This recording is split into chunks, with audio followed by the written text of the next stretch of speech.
डरावनी रातें YouTube channel पर आपका स्वागत है। भूत प्रेत पिशाच और शैतानों की रोमांचक कहानियाँ आपको इस चैनल पर सुनने को मिलती हैं।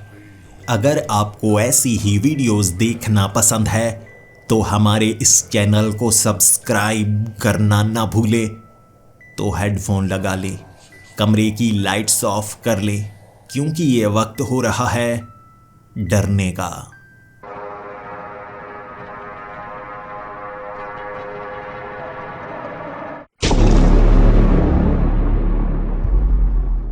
हेलो दोस्तों, मेरा नाम संतोष राम है और मैं बिहार का रहने वाला हूँ। पेशे से मैं एक ट्रक ड्राइवर हूँ और आज जो कहानी मैं आपको सुनाने वाला हूँ वो सिर्फ एक कहानी नहीं, मेरी आप बीती है। और मैं दावा करता हूँ इस कहानी को सुनने के बाद अगर आप एक ट्रक ड्राइवर हैं तो जंगली रास्ते से कभी नहीं गुजरेंगे। अगर ऐसे रास्ते पर मजबूरन आपको जाना पड़े, आप थर थर कांपने लगेंगे, कहीं आपके साथ भी वैसा ना हो जाए जैसा मेरे साथ हुआ था। लेकिन उस कहानी की शुरुआत से पहले आपको ये जानना बहुत ज़्यादा ज़रूरी है कि बचपन में मेरे साथ क्या हुआ था और मैं ऐसा कैसे बन गया। जब मैं 8 साल का था, मुझ पर किसी ने काला जादू कर दिया था। मैं उसका चेहरा तो अच्छे से देख नहीं पाया, लेकिन जब मैं स्कूल से वापस आ रहा था, किसी ने मुझे खाने के लिए कुछ दिया और उस समय मैं मना नहीं किया करता था। बहुत ज़्यादा शरारती था। मेरे माता पिता मुझे समझाया करते थे कि किसी अनजान से कुछ नहीं लेते, लेकिन मैं खा लिया करता था। और ऐसे ही मुझ पर किसी ने काला जादू कर दिया, खाने में कुछ मिलाकर। और अगली रात से मैं उठता आधी रात को, घर से बाहर निकलने की कोशिश करता, दीवार पर सर मारता और सुबह मुझे कुछ याद नहीं होता। मेरे माँ बाप बताते हैं मैं ये सब करने लगा था। तब मुझे एक बाबा के पास ले जाया गया। वहाँ पर झाड़ फूक की गई और उतारा हो जाने के बाद मैंने ये सब करना छोड़ दिया। जब मैं 14 साल का था, हमारा परिवार दादाजी की हवेली में रहा करता था और मुझे वहाँ पर काला साया नजर आया करता था। मैं बार बार पिताजी को कहता, एक काला साया है जो छत से उतरकर पीछे वाले पार्क की तरफ जाता है। लेकिन मेरे पिता कहते, डरने की कोई बात नहीं है, आधी रात को ये चीजें हमें नजर आती हैं। लेकिन मेरी माँ को डर था मेरे साथ पहले की तरह ऐसी घटनाएं होना शुरू ना हो जाए। बचपन में जो हाल मेरा हुआ था, मेरी माँ मुझे उस हालात में दोबारा देखना नहीं चाहती थी। और जब वो काला साया मेरी पीठ के अंदर समाया था, तब हालात बदल गए थे। अपने माँ बाप के सामने मैं हवा में उड़ रहा था, दीवार से चिपक गया था। मेरी आंखों से सफ़ेद सफ़ेद रोशनी निकलने लगी थी। मुझे इसके बारे में नहीं पता, मेरे माँ बाप बताते हैं। फिर मुझे एक बाबा के पास ले जाया गया, उतारा करवाया गया, जिसके बाद सब कुछ ठीक हो गया। और तब से मैंने ये सब सीखना शुरू कर दिया। भूत प्रेत को दूर कैसे किया जाता है, काला धागा बांधकर। अगर काला साया आपके पीछे पड़ जाए तो क्या करना चाहिए? जिस जगह से वो गुजरता है, आप चावल के दाने बिछाते चले जाएं और गंगा जल का छिड़काव करें तो वहां पर काला साया नहीं आता। लेकिन अगर किसी ने आप पर काला जादू किया है, जल्द से जल्द किसी बाबा के पास पहुंचे और उतारा करवा ले, इससे पहले कि कुछ बुरा हो जाए। और धीरे धीरे ये चीज़ों के बारे में जैसे जैसे मैं पढ़ता चला गया, सुनता चला गया, मेरा डर कम होता चला गया। जब मैं 21 साल का था, तब मैंने ट्रक सीखना शुरू कर दिया था और उस ट्रक यूनियन के पास एक सफ़ेद कपड़ों में औरत लोगों को नज़र आती थी। तभी पीछे वाले हिस्से में कोई नहीं जाता था। मैं वहाँ पर गया था और जिस पेड़ पर वो औरत नज़र आया करती थी, मैंने वहाँ पर लाल धागा बांधा और उसके बाद से वो औरत दिखना बंद हो गई और सभी मुझे अच्छा मानने लगे कि मैं भूत प्रेत से डरता ही नहीं। मैंने उस सफ़ेद कपड़े वाली चुड़ैल को बांध दिया। मेरी हिम्मत भी बढ़ गई। मुझे लगने लगा था कि ये जो काली ताकतें हैं, अगर हम हिम्मत से काम लें, हमारे सामने कुछ भी नहीं। और ऐसे मैं ट्रक चलाना शुरू हो गया। रास्ते पर कई बार मुझे ऐसी चीज़ें दिखी जिसे मैं समझा नहीं सकता। जैसे एक बार मुझे उड़ता हुआ चमगादड़ नजर आया, लेकिन कोई भी चमगादड़ 6 या 7 फुट से बड़ा नहीं होता। 6-7 फुट का कोई पिशाच रहा होगा जो ट्रक के ऊपर से गुजर कर गया था, लेकिन मैंने ट्रक को कभी नहीं रोका। एक जगह मुझे सफ़ेद कपड़ों में औरत नजर आई थी जिसके पैर उल्टे थे। मैंने ट्रक नहीं रोका और इसी तरह कई और छोटी मोटी घटनाओं का मैंने सामना किया, लेकिन मेरी हिम्मत कभी नहीं टूटी। इस बार मैं पश्चिम बंगाल के जंगलों से गुजर कर जाने वाला था और मैंने गूगल मैप में सबसे छोटे रास्ते का चुनाव किया था। मुझे नहीं पता था वो रास्ता कैसा होने वाला है, लेकिन कम से कम ठीक ठाक तो होगा और मैं जल्द से जल्द उस ठिकाने तक पहुंचना चाहता था जहां का सामान मैं ले जाने के लिए ट्रक में भर चुका था। जैसे ही उस जंगली रास्ते की शुरुआत होने वाली थी, मैं ज़्यादातर जंगली रास्ते में रात के वक्त जाया करता था। भीड़ बिल्कुल नहीं, अपने ट्रक को तेज भगाओ और आसानी से वहां पर पहुंच जाओ। लेकिन जिस छोटे रेस्टोरेंट में मैं रुका था वहां से जंगली रास्ता साफ नजर आ रहा और ट्रक को देखने के बाद उस रेस्टोरेंट के मालिक ने कहा था, ये ट्रक लेकर इस रास्ते से गुजरने वाले हो? मैं कहूँ इस तरफ से हाईवे पड़ता है और हाईवे में जाने वाली गाड़ियां इस तरफ आती हैं। तुम लगता है इस जंगल वाले रास्ते में जाने वाले हो। मैं कहता हूँ वहां पर मत जाना। रात के वक्त जो भी वहां पर जाता है उसके साथ कुछ न कुछ अजीब होता है। मैंने कहा, अजीब होता है क्या मतलब? क्या पेड़ गिरे हुए हैं, रास्ता टूटा है? मुझे अच्छे से बताइए, रास्ता खतरनाक तो नहीं? उसने कहा, बहुत खतरनाक है, लेकिन ना तो रास्ता टूटा है, ना वहां पर पहाड़ हैं, ना पेड़ गिरे हैं, बल्कि भूत हैं, भूत। ऐसे भूत जो किसी को नहीं छोड़ते। कहते हैं जो भी रात के वक्त इस रास्ते पर जाता है वो रात उसकी जिंदगी की सबसे भयानक रात होती है, मौत से भी ज्यादा भयानक। मैं हंसने लगा और कहने लगा, मैं भूतों से नहीं डरता। उसने कहा, डरना शुरू कर दो। मुझे लगता है तुम भूतों का सामना कर चुके हो, इसीलिए तुम्हें डर नहीं लगता। लेकिन ये जो सामने जंगल है ये कोई साधारण जंगल नहीं है, इसे सबसे खौफनाक जंगल कहा जाता है। और जब से ये रास्ता बना है हादसे ही हादसे हुए हैं, और इतने हादसे कि मुझे बताते हुए डर लग रहा है। मैं वो नाम लेना पसंद नहीं करता। मैंने कहा, जी कोई बात नहीं, आप खाना खिलाइए, मैं इसी रास्ते से गुजर जाऊंगा और जब मैं वापस आऊंगा इसी रास्ते से आपको ज़रूर मिलूंगा।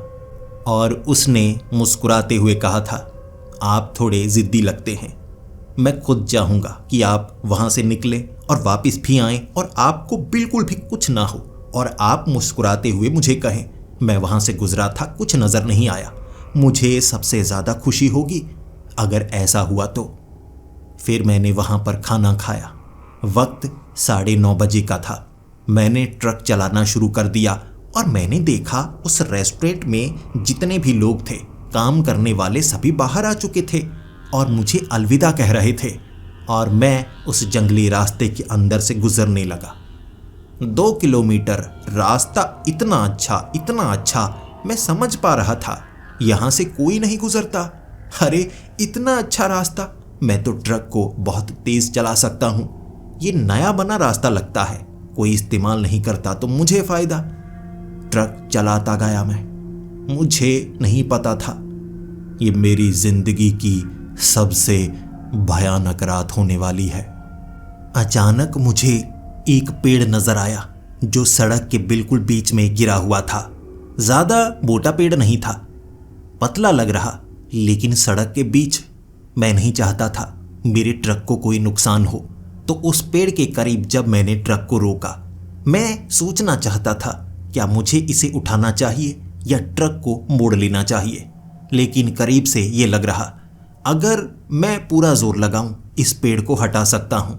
और कमाल की चीज, मुझे एक तरफ एक छोटी टपरी नजर आई, जैसे छोटा झोंपड़ा बनाया गया हो बिल्कुल सड़क के करीब, और वहां पर लाइट भी लगी हुई और एक आदमी जिसने सामने अंडों की ट्रे रखी हुई और एक तरफ शायद वो चाय बनाता होगा। वो भागा भागा इस तरफ आ रहा और फिर इशारा करके कहने लगा, भाई साहब पेड़ गिरा है आंधी के कारण, आप मदद करें तो हम पेड़ को हटा सकते हैं।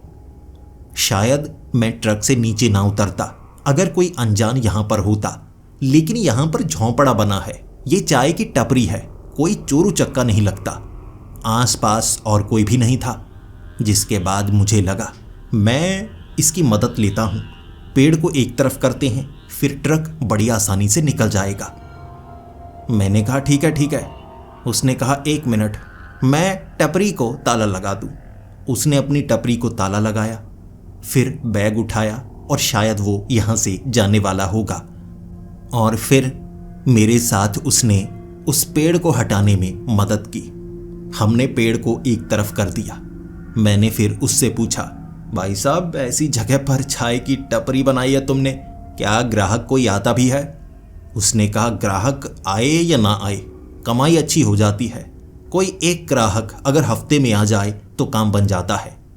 मैंने कहा एक ग्राहक अगर हफ्ते में आएगा तो क्या काम बनेगा? एक चाय पी लेगा, चलो माना कुछ खाने पीने की चीज़ ले लेगा, ज़्यादा से ज़्यादा कितनी कमाई होगी? उसने कहा बताऊं भाई साहब? मैंने कहा हाँ हाँ बताइए।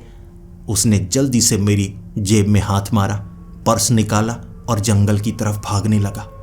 मैंने उसे पकड़ने की कोशिश की, लेकिन जंगल में बहुत अंधेरा था। वो पेड़ों के बीच से निकल गया। मैं गुस्से में, क्योंकि मेरे पर्स में 2000 रुपए थे। मैं रुपए लेकर निकला था ताकि ट्रक में डीजल भरवा पाऊंगा। बाकी रुपए ट्रक में रखे हुए थे, लेकिन वो तो पर्स ले गया, सारा सामान उसमें था। गुस्से में मैं गालियां निकालता गया, लेकिन आसपास और कोई नहीं था। अब मैं ये भी समझ गया, हफ्ते में एक ग्राहक आए तो उसकी कमाई कैसे होती है। लेकिन बेटा, तेरी दुकान तो यहीं पर है ना, लकड़ी की, सामान उसी में रखा है। मैं सारा सामान तोड़ दूंगा। फिर मैं उस टपरी के पास आया। उसने मोटा ताला लगाया था। जो दरवाजे थे उनके बीच भी कीलें लगी और मोटा दरवाज़ा। धक्का दिया, गिराने की कोशिश की, वो टपरी गिर नहीं रही। भले ही छोटी दुकान थी लेकिन भारी थी। फिर मैं सोच रहा क्या करूं, इसकी टपरी तोड़ दूंगा, क्या करूं मैं? वहां मेरी मदद करने वाला कोई नहीं था। गुस्से में आकर मैंने बड़े बड़े पत्थर उठाकर उसकी टपरी पर मारने की कोशिश की, लेकिन टपरी को कोई नुकसान नहीं हो रहा था और ऐसे निशान उस टपरी पर बहुत सारे थे। तो मुझे लगा ये यही काम करता है। जैसे ही कोई चाय पीने के लिए करीब आता है, ये पर्स निकाल कर भाग जाता होगा। इससे पहले कि वो दोबारा यहाँ पर आए और किसी और चीज़ को चुराए, मुझे ट्रक लेकर निकलना चाहिए। अब कुछ होने वाला नहीं है, जल्दी से यहाँ से निकलो। फिर मैंने ट्रक चलाना शुरू कर दिया। थोड़ा सा मायूस था मैं। कभी भी मेरे ट्रक में चोरी नहीं हुई। झगड़े बहुत हुए, नुकसान भी हुआ, कुछ सामान भी टूटा, लेकिन जेब से पर्स निकालकर कभी कोई नहीं भागा था। मुझे लगता था कोई जेब में हाथ लगाएगा, मुझे पता चल जाएगा और फिर उसे पकड़कर मैं पीटूंगा। मेरी जेब से चोरी नहीं हो सकती, लेकिन आज वो भ्रम भी टूट गया। पूरा ध्यान तो मेरा उसी तरफ था। काश वो सामान मुझे मिल जाता। ट्रक चलाता गया और वहां से कम 1 किलोमीटर आगे तक गया था मैं। 5 मिनट बड़ी मुश्किल से लगे होंगे। तभी नीचे ध्यान पड़ा एक आदमी पर। वो एक स्ट्रीट लाइट बनी हुई उसके नीचे खड़ा। ये स्ट्रीट लाइट बहुत पुरानी और टूटी फूटी लग रही, लेकिन उस आदमी के कपड़े पुलिस वाले जैसे थे। ट्रक की तरफ उसकी पीठ थी। मैंने ट्रक को वहीं पर रोका, फिर आवाज लगाकर कहने लगा, भाई साहब चोरी हुई है मेरे साथ। उसने कोई जवाब नहीं दिया, पीछे मुड़कर तक नहीं देखा। उसने कंधा लगाया हुआ था खंबे से, वहीं पर खड़ा, शायद सिगरेट पी रहा होगा। बिल्कुल जमा हुआ नहीं था, थोड़ा थोड़ा हिल रहा, हाथों को हिला रहा। पुलिस वाला ही था, तो मुझे लगा ट्रक से निकलता हूं, मदद मांगता हूं। मैं चलता चलता उसके करीब गया। फिर मैंने उसके कंधे पर हाथ रखा और कहा, भाई साहब मदद कीजिए, चोरी हुई है। उसने पीछे मुड़कर देखा। उसका मुंह जला हुआ था। जला हुआ यानी कि चेहरे पर इतनी कालिख लगी थी और उसकी आंखें पूरी तरह से प्लास्टिक की तरह सिकुड़ी हुई थी। अंधा लग रहा था। आगे से छाती पर खून भी लगा हुआ। मेरी तरफ उसने देखा और लंगड़ाता लंगड़ाता चलने लगा। जान गया मैं, ये कोई प्रेत आत्मा है और जितनी जानकारी मुझे है उसके मुताबिक जब भी कोई प्रेत आत्मा भटकती है तो ज़्यादातर वो उसी रूप में होती है जो आखिरी बार उसे महसूस हुआ होता है। इसको ऐसे ही मौत नसीब हुई होगी। भागो यहाँ से, इससे पहले कि ये मुझे कोई नुकसान पहुँचाए। भले ही मुझे तरीका पता था, लेकिन काला धागा ट्रक में रखा था, इस समय मेरे पास नहीं है। अगर इसने पकड़ा मुझे नुकसान पहुँचा सकता है। उसने मुझे पकड़ा तो नहीं, लेकिन वहीं पर खड़ा रहा और मैं ट्रक लेकर निकला। फिर मैं सोच रहा, वो रेस्टोरेंट वाले सही कह रहे थे, ये जगह बहुत खतरनाक है। यहाँ चोर उचक्के हैं, भूत प्रेत हैं। अब बड़े ध्यान से चलाऊंगा, ट्रक को मैं रोकने वाला नहीं। मैं ट्रक चलाए जा रहा था, तभी आगे मुझे सफेद कपड़ों में एक औरत नजर आई जो बिल्कुल सड़क के बीच में थी। दो ही चीजें हो सकती हैं, या तो यहां पर लुटेरे हैं और वो रोकना चाहते हैं जो भी वाहन आए, या ये एक चुड़ैल है। दोनों ही हालात में मुझे ट्रक रोकना नहीं है, तो मैंने ट्रक को और भी ज्यादा तेज कर दिया। रास्ते में वो लड़की आई है ना, चढ़ा दूंगा उसके ऊपर। मैंने उसे टक्कर तो मारी, लेकिन कुछ महसूस नहीं हुआ, जैसे वो ट्रक के आर पार चली गई। और मुझे इसी की उम्मीद थी। पहले भी मेरे साथ ये सब हो चुका है, लेकिन एक रात में ऐसी घटनाएं एक साथ कभी नहीं हुई थी। मैं भौंचक्का सा था, ध्यान से ट्रक को चला रहा और आगे थोड़ा थोड़ा धुआं था। धुएं में कम नजर आता है, लेकिन धुआं थोड़ा कम ही था, इसीलिए अच्छा था, नजर तो आ रहा है। फिर अचानक एक आवाज आई, थोड़ा धीमा कर लो, कहीं एक्सीडेंट ना हो जाए। मैं हक्का बक्का हो गया, कौन है? मैंने एक तरफ देखा, सफेद कपड़ों में एक औरत बिल्कुल साथ वाली सीट पर बैठी है। मुझसे स्टीयरिंग संभाला ही नहीं गया, कभी दाएं कभी बाएं। मैं रफ्तार भी कम नहीं कर पा रहा था क्योंकि टांगे ही जम गई, लेकिन मैंने फिर भी ट्रक को संभाला। और एक जगह जब मैंने ट्रक को रोका, मैं हैरान इसलिए था कि कोई मेरे ट्रक में बैठा तो कब बैठा। फिर दिमाग चला, चुड़ैल है, ये कुछ भी कर सकती है। मैंने उसका चेहरा देखा। चुड़ैल तो नहीं लग रही, ना कोई भूतनी लग रही है, क्योंकि मैंने सफेद कपड़ों में भूतनी पहले भी देखी है। सफेद कपड़े थे, खूबसूरत चेहरा, लेकिन वो आगे की तरफ देख रही। फिर कहने लगी, ट्रक को रोके रखो जब तक दिन नहीं होता, वरना बड़ी मुसीबत में फंस जाओगे। रास्ता बहुत लंबा है और रात भी इतनी जल्दी खत्म होने वाली नहीं। फिर उसने मेरी तरफ मुड़कर देखा। एक तरफ का आधा चेहरा खूबसूरत, दूसरी तरफ का आधा चेहरा बहुत ही भयानक।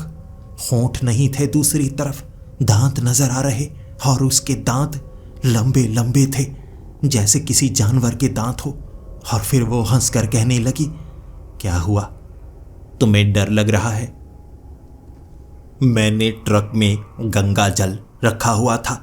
जल्दी से मैंने गंगा जल को हाथ में लिया और उसकी तरफ छिड़कने लगा, लेकिन वो साथ वाली सीट से गायब हो गई और बिल्कुल ट्रक के सामने खड़ी थी, मेरी तरफ उंगली की हुई।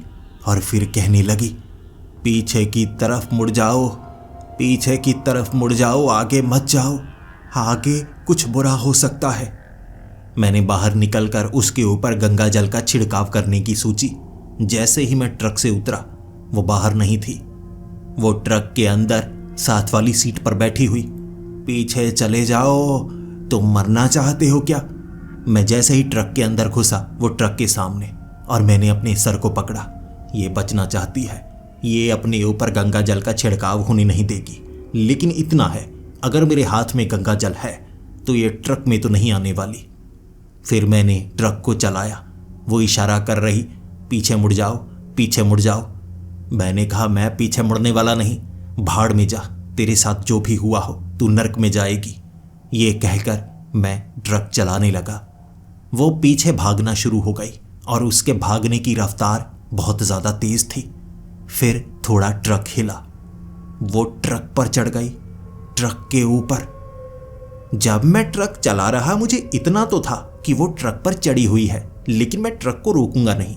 वो एक प्रेतनी है ना कहीं तो उतर जाएगी।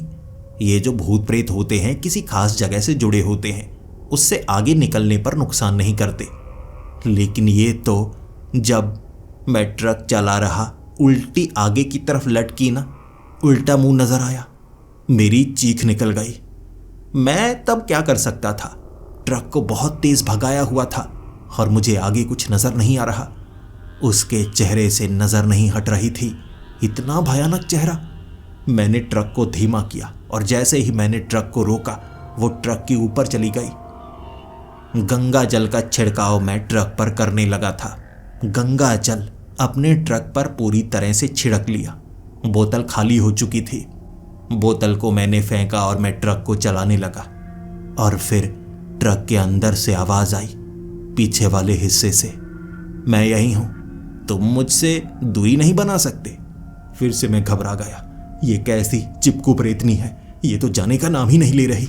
ये तो मेरे पीछे पड़ चुकी है। मैंने उसको कहा कि तुम जा क्यों नहीं रही, क्या चाहती हो मुझसे? उसने कहा, मुझे तुमसे कुछ नहीं चाहिए, मैं सुरक्षा घेरे के बाहर हूं। तुम जहां जा रहे हो वहां मौत के सिवा कुछ नहीं मिलेगा। मैं तुम्हें सतर्क कर रही हूं, तुम्हारा साथ ज्यादा समय तक निभा नहीं पाऊंगी। अभी भी वक्त है, मुड़ जाओ। मैंने कहा, भाड़ में जा। मैं ट्रक को चलाने लगा और फिर उसकी आवाज कभी नहीं आई, पीछे रह गई। तब मुझे सुख की सांस आई कि चलो, जो मैं सोच रहा था वो सच है। वो पीछे रह गई, अब वो नहीं आने वाली। मैं ट्रक को चलाने लगा और सांस लेने लगा। मुझे सांस चढ़ी हुई थी। मैं ट्रक को थोड़ा थोड़ा धीमा कर रहा। पसीना आ रहा था। मैं पसीना पोंछने लगा और मुझे लगा, बस बहुत देख लिया, अब भगवान करे आगे ऐसा कुछ ना आए, साफ सुथरा रास्ता आए और मैं जल्दी से जल्दी इस जंगल से बाहर निकल जाऊं।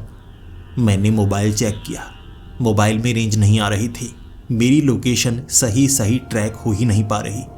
मैंने सोचा, कोई बात नहीं, जंगल है ना, जंगल में रेंज नहीं आती, इसीलिए मुझे रास्ता तो पता है ना, ज़्यादा घुमाव तो है ही नहीं, इधर उधर जाने का कोई रास्ता नहीं। ये तकरीबन 40 किलोमीटर का रास्ता है जो बिल्कुल एक सीध में ही जाएगा, तो डरने वाली कोई बात नहीं है। मैं ट्रक को चलाता गया। मैंने समय देखा था, 11 साढ़े 11 बजे का समय था। जल्द से जल्द इस जगह से निकलूं और दिन हो जाए, बस एक ही उम्मीद थी मेरे पास। अचानक एक धमाके की आवाज आई। पूरा का पूरा ट्रक हिल गया। मैंने ट्रक को बड़ी मुश्किल से संभाला और तब मुझे महसूस हुआ, ये तो बहुत बड़ी गड़बड़ हो गई है। ट्रक के पिछले टायर की हवा निकल चुकी थी।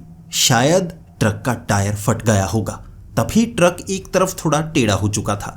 मैंने ट्रक को रोका क्योंकि यह जगह सबसे सुरक्षित लग रही थी। आसपास कोई नहीं था, ना कोई भूत, ना कोई लुटेरा, कोई भी नहीं। मैं ट्रक से उतरा और देखने लगा। हे भगवान, ये क्या? ट्रक का टायर फट गया। अब मुझे ट्रक का टायर बदलना होगा। मुझे सबसे पहले स्टेपनी चाहिए होगी, उसके बाद टायर तो अंदर रखा होगा, लेकिन मैं सिर्फ 2 ही एक्स्ट्रा टायर लेकर आया हूं। अब भगवान करे कुछ और ना हो जाए। अब कोई मदद भी करने वाला नहीं है। ट्रक में सामान भी बहुत ज़्यादा है। अब ये सब मुझे ही करना होगा और इसमें बहुत ज़्यादा समय लगने वाला है। कोई बात नहीं, शुरू तो करूं, काम तो दिन के वक्त भी हो जाएगा। शायद दिन के वक्त आसपास कोई नज़र आने लगे। रात को यहाँ से कोई नहीं गुजरता, जैसा कि उस रेस्टोरेंट के मालिक ने कहा था, लेकिन दिन के वक्त तो लोग गुजरते होंगे ना। जब मैं ट्रक के पीछे चढ़ने वाला था, मेरा पैर थोड़ा सा फिसला क्योंकि मेरा पैर किसी चीज पर आ गया था। नीचे देखा मैंने एक नारियल पर एक लाल रंग का धागा बांधा हुआ था। वहां आटे के साथ एक गोला बनाया गया था और बीच में एक पुराना टूटा हुआ दिया। किसी ने यहां पर काला जादू किया था। उसी के ऊपर ट्रक रुका है। मुझे इसे चुना नहीं चाहिए था, मैंने खुद को ये कहा, लेकिन अब जो करना था जल्दी करना था। जैसे ही मैं ट्रक के बीच पहुंचा, ट्रक का टायर मैं निकालना चाहता था। अचानक अंदर से हंसने की आवाज आई। ये एक औरत के हंसने की आवाज थी। उस औरत का धड़ 4 फुट का था और उसका 2 फुट का बड़ा चौड़ा सर।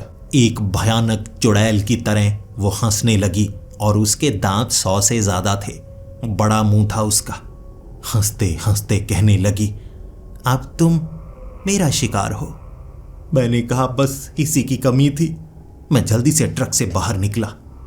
मैंने महसूस किया मेरी कलाई पर कुछ बंधा है, एक रस्सी के सहारे एक काले रंग की गुड़िया। लेकिन किसी ने इसे बांधा तो नहीं। अचानक ही ये गुड़िया जैसे प्रकट हो गई हो। मैं ट्रक से थोड़ा दूर भागा। ज्यादा दूर नहीं जा सकता था। मुझे था कहीं पर मैं छिप जाऊं, रात गुजर जाए, उसके बाद जल्दी से यहां से निकलूंगा। लेकिन जब वो ट्रक से बाहर आई, उसने अपने घुटने मोड़े हुए थे।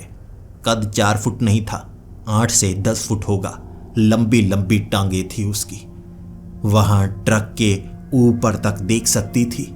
बैठ कर देखा उसने और फिर कहने लगी, कहां पर हो तुम संतोष राम, कहां पर हो तुम? वो आवाज लगाने लगी और मैं चुप। लेकिन मैं जहां पर हूं वो इस गुड़िया ने बता दिया, जो रस्सी से मेरी कलाई पर बंधी थी। उस गुड़िया के अंदर से अजीबोगरीब चीखने की आवाजें आने लगी। उस चीख का पीछा उस चुड़ैल ने शुरू कर दिया। मैं रास्ते पर भागने लगा। ट्रक से दूर नहीं जाना चाहता था, लेकिन जिंदा भी रहना चाहता था। ट्रक को तो बचा लूंगा, खुद को ही ना बचा पाया तो ट्रक चलाएगा कौन? तो मैं रास्ते पर भागने लगा। गुड़िया चीख रही। ना तो वो गुड़िया मेरी कलाई से अलग हो पा रही, ना मैं कुछ और कर पा रहा। चुड़ैल मेरे पीछे ही थी। जिसके बाद चुड़ैल ने पास वाले एक पेड़ को अपनी उंगलियों से और नाखूनों से फाड़ कर रख दिया और फिर उसकी जगह मैं खुद को सोचकर डर रहा, ये अगर अपने नाखून मेरी छाती में गड़ाएगी, मेरे 2 हिस्से कर देगी। मुझे भागना होगा, जान बचानी होगी। मैं सड़क पर भागने लगा। इतनी तेज रफ्तार थी मेरी, इतनी तेज कि मुझे सांस तो चढ़ रही, लेकिन जिंदा रहने के लिए मैं भागता जा रहा और वो गुड़िया मुझसे दूर हो नहीं पा रही। जब मैं चुड़ैल से दूर हो गया, उस गुड़िया ने चीखना बंद कर दिया। मुझे लगा अब शायद वो मेरा पीछा नहीं कर रही होगी। अब मैं करूं तो क्या करूं, उससे पीछा कैसे छुड़ाऊं? मैंने नारियल पर पैर रखा तो मुझ पर काला जादू हो गया। ऐसे ही काला जादू होता है और लगता है ये जंगल किसी ऐसे इंसान का गढ़ है जो काला जादू करता है, या हो सकता है बहुत सारे लोग हैं जो काला जादू करते हैं, भूत प्रेत को अपने काबू में करते हैं। तो ये जंगल भरा पड़ा है ऐसी आपदाओं से, या कहूं काली आपदाओं से। अचानक हवा चलना शुरू हो गई।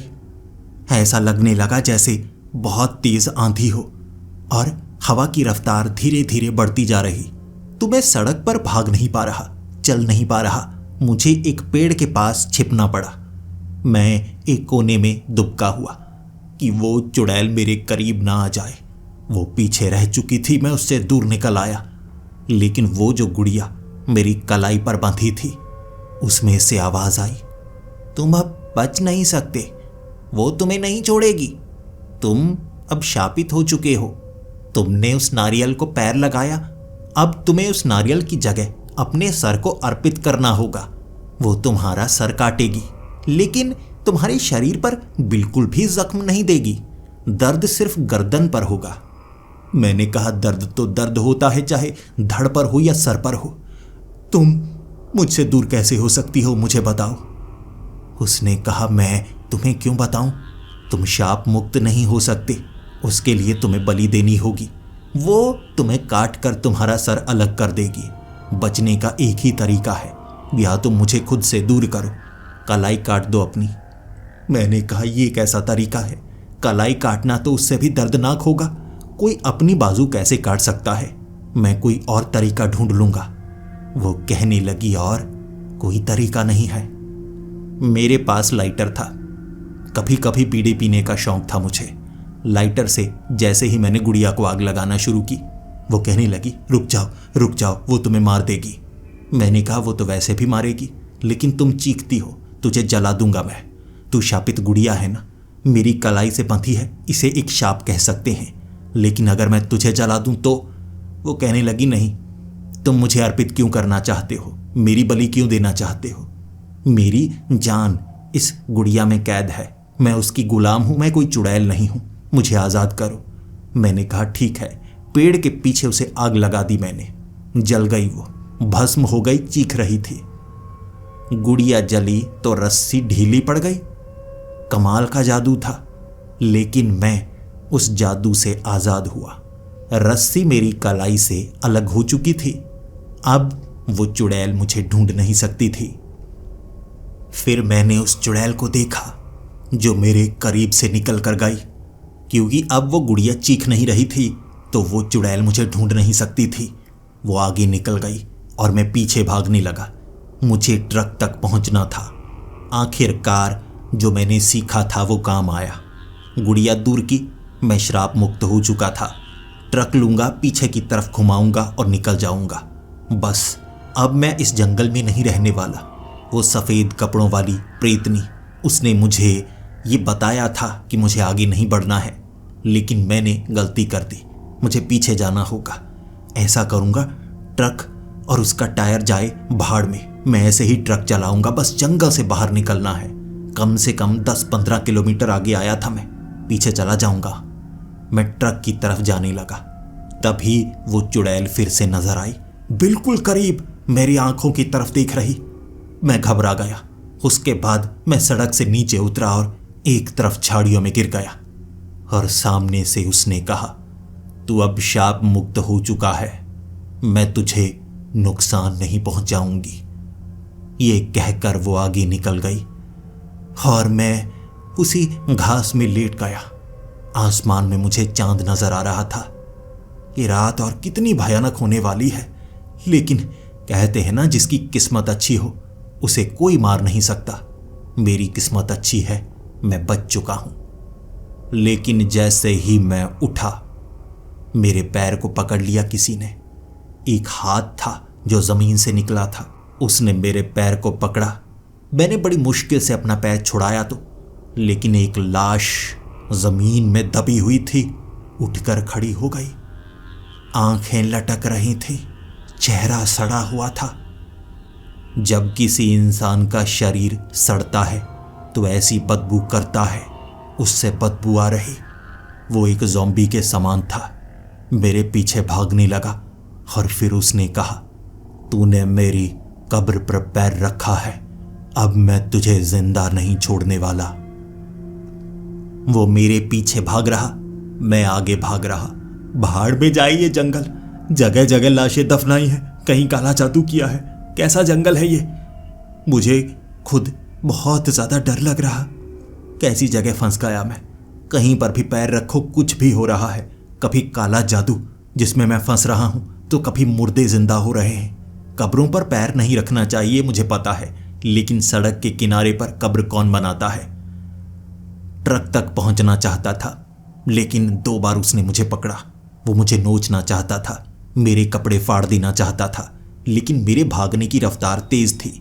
वो एक लाश था जिसकी एड़ी मुड़ती, कभी घुटना, वो गिर जाता, कभी तो उसकी उंगलियां टूटकर अलग हो जाती, लेकिन वो रुकता नहीं, वो बिल्कुल नहीं रुकता। मैंने अपनी जेब में जो धागा रखा था अपनी कलाई पर बांधा। फिर दिमाग चला, ये मुर्दा है, क्या पता इस पर असर होगा या नहीं। वो मुझे पकड़ने ही वाला था। मेरे हाथ में एक लकड़ी का छोटा टुकड़ा आ गया। मैंने उसकी आंख में घुसा डाला, लेकिन वो पहले से मरा था और क्या मरता। उसने आंख से उस लकड़ी को निकाला। उसकी आंख फट चुकी थी, एक आंख से अब भी देख सकता था। मैंने उसके हाथ से वो लकड़ी छीनी, दूसरी आंख में घुसा डाली। अब उसे सच में नजर नहीं आ रहा। वो मेरा गला दबाना चाहता था। मैंने उसे धक्का दिया। भले ही वो एक ज़ॉम्बी की तरह था, लाश था, श्राप के कारण जिंदा हो गया होगा, लेकिन अब आंखें फूट चुकी थी, उसे नजर नहीं आ रहा। इधर उधर भाग रहा, कह रहा, मैं तुझे नहीं छोड़ूंगा। कहाँ है तू? मुझे बदला चाहिए। मैंने कहा, भाड़ में जाए बदला, पकड़ के दिखा। मैं भागा ट्रक की ओर। वो अंधा हो चुका था, मुर्दा था, उसे दोबारा मारा नहीं जा सकता था, लेकिन अंधा तो किया जा सकता था। भटकने लगा वहां। मैं बस ट्रक चलाकर भाग जाना चाहता था।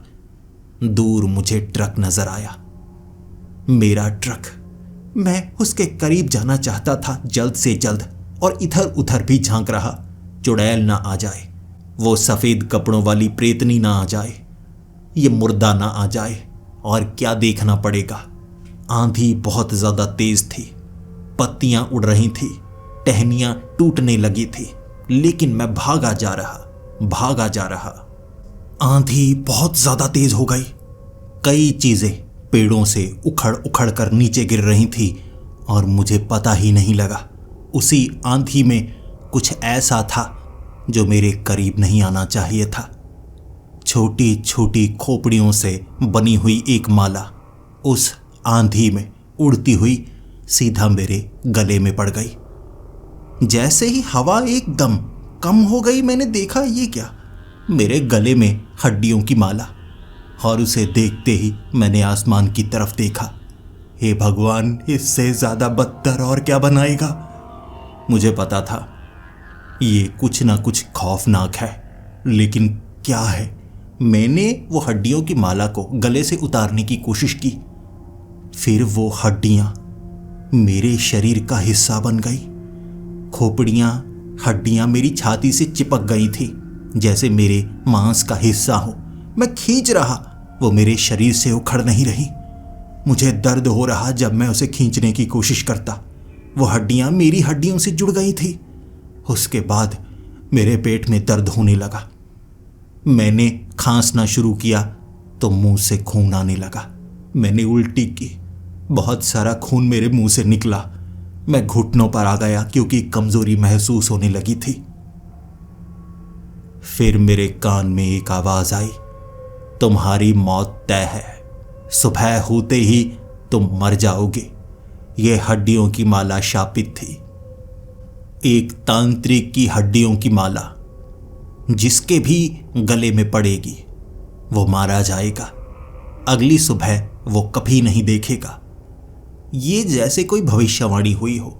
आसमान में ये आवाज गूंजी थी और फिर मैंने कहा, मेरी मौत तो बार बार तय होती जा रही है। पता नहीं कौन कौन मुझे मारना चाहता है। अब मैं क्या करूं। वो माला को शरीर से अलग नहीं कर सकता था, लेकिन कुछ तो करूं। ट्रक लेकर निकलता हूं, भागता हूं। ये जंगल खौफनाक है ना, यहां से बाहर निकल जाऊंगा, शायद मैं बच जाऊं या किसी से मदद ले पाऊं। ट्रक मुझे नजर तो आ रहा था, लेकिन आंधी के कारण पता नहीं क्या हुआ, सड़क पर ट्रक था ही नहीं। मैं आगे भागने लगा, बहुत आगे तक भागा कि मैं इस जंगल से पीछे की तरफ से बाहर निकल जाऊं, लेकिन ऐसा हो नहीं पा रहा। आगे सड़क के ऊपर पानी बहने लगा। बारिश कहीं पर तो ज्यादा हुई होगी कि सड़क तक पानी आ गया।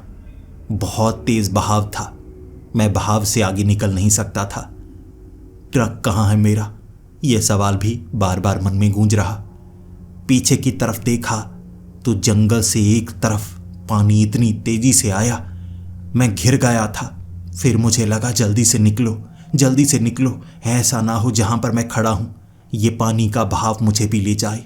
शायद जंगल में बादल फटा होगा, पहाड़ों में बादल फटा होगा, जिस कारण ये पानी का बहाव इतना ज्यादा है। मुझे कहीं छिपना होगा, बचना होगा। सड़क पर भागने से कोई फायदा होने वाला नहीं था। अब मैं अपने ट्रक को ढूंढ नहीं सकता था, इसीलिए मैंने जंगल में भागना शुरू किया। और जब मुझे एक तरफ रोशनी नजर आई, मैंने देखा नदी के ऊपर पुल बना था। पुल के दूसरी तरफ गांव, वहां कई झोंपड़े थे जिनके ऊपर मशालें लगी हुई। बस इतना काफी था। कोई तो है जो मेरी मदद करेगा, शायद इस माला से मदद करे या इस जंगल से मदद करे। मैं उस पुल को पार करके जैसे ही वो गांव में पहुंचा, वहां खाली घर थे, कुटिया सी बनी हुई थी। वो कई घर देखे मैंने खाली, लेकिन वहां ज्यादातर धार्मिक सामान पड़ा जिसे मैं अपने ऊपर डाल रहा, लेकिन कोई फर्क नहीं। मैं चाहता था यहां मुझे मंदिर मिले, लेकिन कोई मंदिर नहीं। आगे वाले एक घर में जहां से धुआं निकल रहा, मुझे उम्मीद नहीं थी मुझे कोई मिलेगा, लेकिन जैसे ही उस घर के अंदर मैं गया, मैं चाहता था जिसे देखना, मुझे वो नजर आया। सामने आग जलाकर एक तांत्रिक बैठा हुआ। बड़ा खौफनाक लग रहा था, लेकिन इतना तो था, तांत्रिक है तो मदद जरूर करेगा। ऐसी जगह जहां पर भूत प्रेत भरे पड़े हैं, आखिर ऐसी जगह कौन रह सकता है? एक ही इंसान, एक तांत्रिक। जब उसने मेरी तरफ देखा, उसने अपनी उंगली से इशारा किया था, मुझे सामने बैठने के लिए कहा था। लगा मुझे कि अब मैं बच जाऊंगा। वो आग के दूसरी तरफ था, मैं आग के इस तरफ था। फिर मैंने उसे कहा, मुझे यहां से बाहर निकलना है, बताइए मुझे, मैं यहां से बाहर कैसे निकलूं? मैंने जब ये बोला, उसने अपने कान पर उंगली रखी और इशारा किया कि मैं सुन नहीं सकता। वो बहरा तांत्रिक था। फिर मैंने इशारे से समझाना सही समझा। मैंने कहा, मुझे यहां से बाहर निकलना है, कुछ तो बताइए। वो मेरी बात समझ चुका था कि मैं यहां पर फंसा हूं। फिर मुस्कुराया। मैंने कहा, मेरी मदद कीजिए, कुछ तो बताइए। फिर उसने उंगली अपने मुंह पर रखी, मुझे इशारा करके और थोड़ा बोल कर कहा, है। वो ना सिर्फ बहरा था बल्कि गूंगा भी था। मैंने कहा, ये गूंगा बहरा तांत्रिक मेरी क्या मदद करेगा? मेरी तो किस्मत ही खराब है। मैं हाथ जोड़ने लगा, मुझे बचाओ, मुझे बचाओ। और वो बार बार कहे जा रहा, ऐ। ना वो सुन सकता था, ना वो बोल सकता था, तो मेरे किस काम का? फिर मैं उसके वो झोंपड़े से बाहर निकला, चीखने लगा। लेकिन कमाल हो गया, मुझे वो सफेद कपड़ों वाली लड़की नजर आई। वो सामने खड़ी थी और मेरी तरफ उंगली करके, जंगल से बाहर निकल जाओ वरना तुम मारे जाओगे, जंगल से बाहर निकल जाओ। मैंने कहा, मैं कैसे निकलूं? मुझे कुछ समझ में नहीं आ रहा, किस तरफ भागूं? कभी तो बाढ़ आ रही है, कभी मैं और मुसीबत में फंस रहा हूं। ये तांत्रिक मेरी मदद नहीं कर सकता क्या?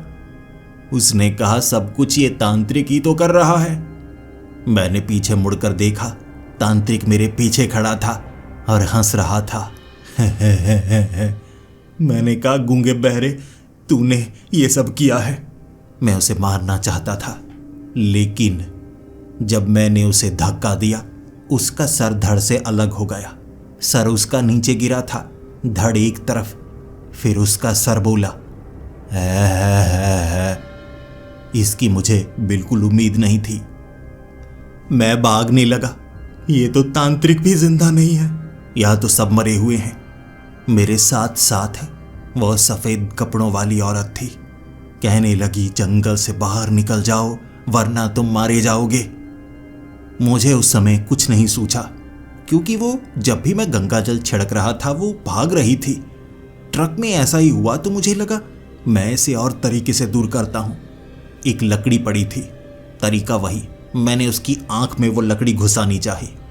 वो उड़ती हुई एक पेड़ पर चढ़ गई। मुझे नुकसान क्यों पहुंचाना चाहते हो? मैं तो मरी हुई हूं। मैंने कहा, मरी हुई हो तुझे अंधा कर दूंगा मैं। यहां मेरे साथ चालबाजी हो रही है, मुझे जिंदा कोई नहीं बचने देना चाहता।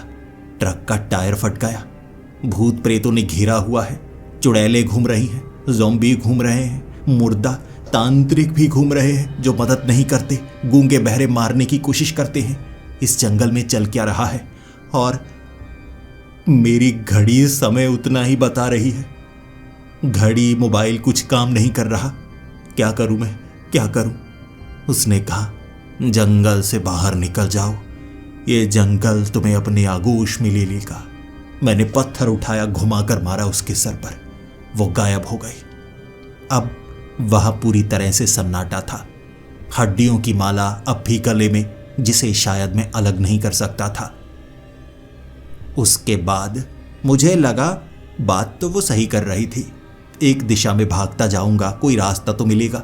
जंगल से एक बार बाहर निकल जाऊं, ट्रक बाद में ले जाऊंगा। मैं एक दिशा में भागने लगा। मैं भागता जा रहा, भागता जा रहा। एक चमकदार पेड़ मुझे नजर आया, जंगल के बीचों बीच। उस पेड़ को देखते ही ऐसा लगा जैसे वो एक चमत्कारी रंग बिरंगी रोशनी छोड़ने वाला पेड़। वो मुझे खींचने लगा और जैसे ही मैं उस पेड़ के करीब था, अपने आप खींचा था मैं, और गले में मेरी जो माला थी उस पेड़ ने खींच ली, मेरे शरीर से अलग की, फिर उसकी राख बना दी। एक हाथ निकला था पेड़ से, मसल दिया और फिर भविष्यवाणी हुई। आखिरकार तुमने श्राप को खत्म किया, तुम अब बच गए। और मैंने हाथ जोड़ा।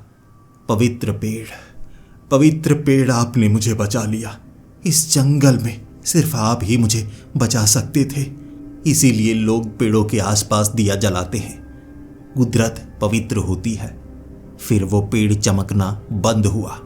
जैसे ही मैं उस पेड़ से थोड़ा दूर गया, मेरे कान में एक औरत की आवाज आई, मैंने तुम्हें उस श्राप से आजाद किया है। मैं डरा और फिर मैंने कहा, आप वो पेड़ हैं क्या? उसने कहा, नहीं, मैं कर्ण पिशाचिनी हूं। उस पेड़ से जुड़ी थी और मुझे एक शरीर चाहिए था। अब से मैं तुम्हारे कान में निवास करूंगी। जैसा मैं कहूंगी तुम्हें वैसा करना होगा। मैंने आसमान की तरफ देखा। हे भगवान, ये क्या है? माला से बचा तो ये कर्ण पिशाचिनी मेरे कान में आ गई। उसने इतनी जोर से चीखा, मेरा सर फटने को आ गया। ऐसा लग रहा था आंखें चुंधियाने लगी हों।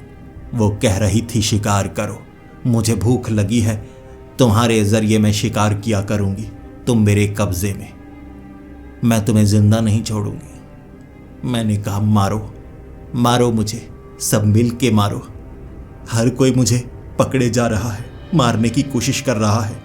तुम्हारी कसर रह गई थी, तुमसे बचूंगा कोई और पकड़ लेगा। जानता हूं ये जंगल ऐसा ही है, हर बार जब लगता है मैं बच गया, फिर से ये सब शुरू हो जाता है। मैं रोने लगा और जमीन पर बैठ गया। मारो मुझे, मिलकर मारो सब, मारो मुझे। फिर उसने इतनी जोर से चीखा कि मेरा दिमाग घूमा और मैं बेहोश। जब मेरी आंख खुली थी ना, दिन का वक्त था। मैं सड़क पर लेटा हुआ, आंखें मलता हुआ मैं देख रहा, मैं स्वर्ग में आया हूं या नर्क में। मार दिया क्या उसने? मुझे सड़क पर पीछे मेरा ट्रक नजर आया। उसका टायर नहीं फटा था, एक जगह रुका हुआ, बिल्कुल सही सलामत। जंगल वही था, लेकिन पीछे मुझे जंगल के अंदर आने का रास्ता नजर आ रहा। बस 100 मीटर ही पीछे था। मैं ट्रक लेकर सिर्फ 100 मीटर ही आगे आया क्या? या ये भी चाल है, वो कर्ण पिशाचिनी मार डालेगी मुझे, या वो चुड़ैल? मैंने जोर जोर से चीखा, मार दो मुझे, कहाँ हो? डराओ मत, बस मार दो मुझे। लेकिन किसी ने जवाब नहीं दिया। मैंने ट्रक घुमाया पीछे की तरफ, थोड़ा ही चलाया और मुझे वो रेस्टोरेंट नजर आया। मुझे देखकर रेस्टोरेंट का मालिक कह रहा, तुम तो ठीक लगते हो। अरे तुम बड़ी जल्दी जाकर वापस आ गए। तुम बिल्कुल सही हो, तुम इन चीजों से नहीं डरते। मैंने कहा, तू भूत है ना तू? चिपक जाएगा ना मुझे? ये झूठा बना है, तू मार डालेगा ना मुझे?